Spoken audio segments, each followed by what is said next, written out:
What do you do when the bank tells you your dream home isn't worth what you agreed to pay? It happens more often than you'd think. And let me tell you, a low appraisal can kill a deal faster than anything else in real estate. I'm Lisa Salt with RE/MAX Vernon Salt Fowler, and today I'm going to walk you through step by step exactly what you can do if you're faced with a low appraisal. And this is relevant whether you're buying or whether you're selling. Now, what is an appraisal and why does it matter? So when you're buying a home in Canada with mortgage financing, your lender wants to be sure that the house is worth the amount that you're borrowing. That's where the appraiser comes in. They're an independent professional hired by the lender, by the bank, not by you, and not by the seller. Their job is to give an unbiased opinion of the home's current market value based on a number of different things. They'll look at things like the age and condition of the home. They'll look at the size of the lot, the quality of construction and any upgrades. They'll look at zoning rules, location, and of course, they'll look at recent sales of similar homes nearby. Usually the report is completed in a few days to about a week after the appraiser gets into the house. Now, in some cases, like high insured mortgages through CMHC, that may take a little bit of extra time because the lender needs some extra details. It could take a little bit longer. Here's the key point though. Whatever number the appraiser lands on is what the bank is going to base their lending on. So if that number is lower than your purchase price, that gap has to somehow be dealt with. Now, why do appraisals sometimes come in low? Why does it happen in the first place? Well, the first thing is markets move quickly. When prices are rising fast, appraisers are working with data from past sales.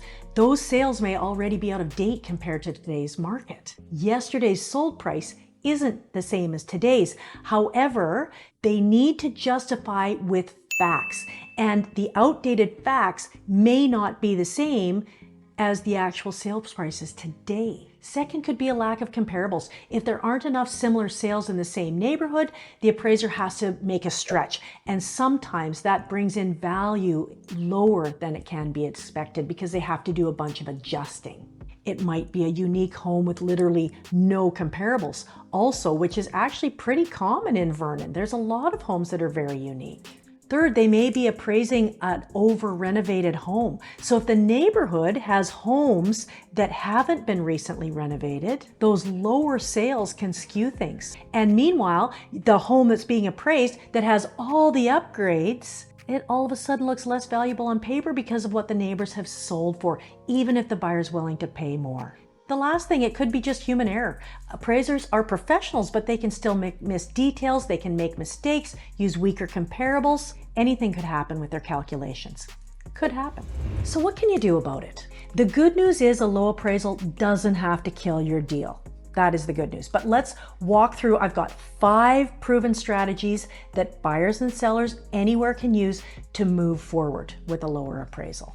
The first one is cover the difference in cash. So if you're the buyer, one option is to bring in extra funds to cover the shortfall.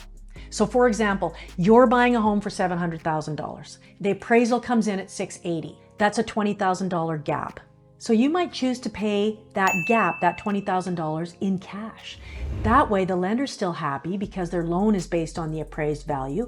The seller gets the price that you agreed on. Now, of course, not every buyer can or wants to do this, but if you have the flexibility, it can keep the deal alive without renegotiation. For example, maybe there's 2 backup offers behind you and it's the only house in 5 years that you've fallen in love with. What then? That $20,000 isn't worth anything. Sometimes having what you want is worth far more than that 20 grand.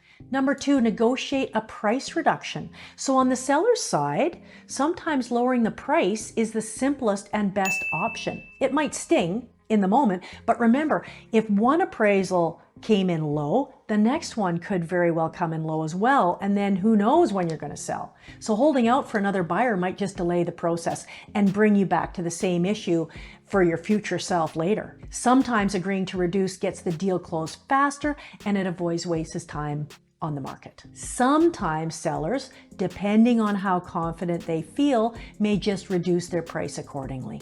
Again, in our example that I talked about before, if the seller has 2 backup offers, they're going to be a lot more confident that their house is just going to sell to somebody else if you don't buy it as a buyer, right? So if they have no offers for a year, well, then they're going to be a little bit more malleable and may very well choose to reduce their price accordingly.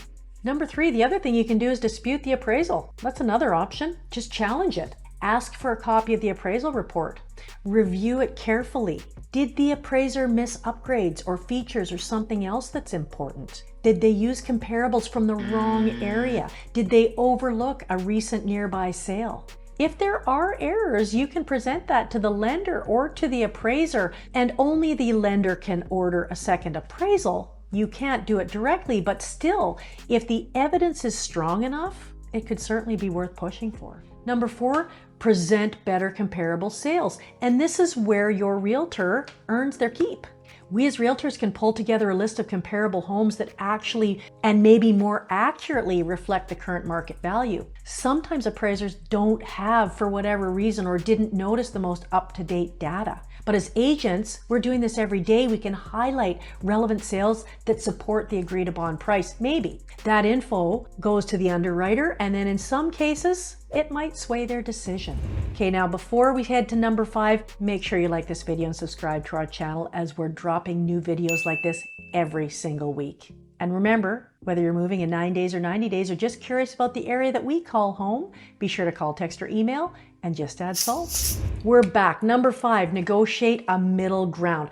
Finally, compromise. Sometimes buyers and sellers, they might meet halfway. So in our example, if the appraisal is 20 grand short, the seller might agree to drop 10, the buyer brings in the other 10 as cash, and this way nobody shoulders the entire burden and the deal still closes as planned. It's not always easy, but in a competitive market like Vernon and the Okanagan Shuswap, sometimes compromise is the smartest move. Again, it all depends. So at the end of the day, a low appraisal doesn't have to be the end of the road. With the right strategy, a great agent, like at RE/MAX Vernon Salt Fowler, and some willingness to negotiate, buyers and sellers can still come out ahead.